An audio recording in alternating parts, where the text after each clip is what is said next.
naalala niyo pa ba yung huling lakad niyo kasama ng pamilya? Ako oo. Madalas yun lalo na nung bata pa ako. Medyo hirap lang kami nun kaya ang mga lakad namin, literal, maraming paglalakad. Nung bata-bata pa yung mga magulang ko, kung saan kami napapadpad. Pero sa habang lumilipas ang panahon, hindi natin maiiwasan na may mababago. Mga lakad, nababawasan.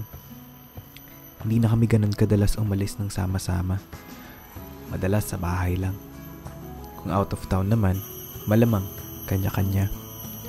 Pero sa bilis ng takbo ng panahon at sa bawat pagpatak ng pagkakataon, nare-realize ko na maikli lang ang buhay.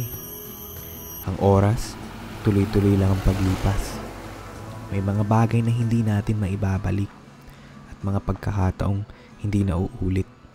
Kaya importanteng hindi kalimutan ang paglalaan ng kahit konting panahon sa mga taong nakapaligid sa atin.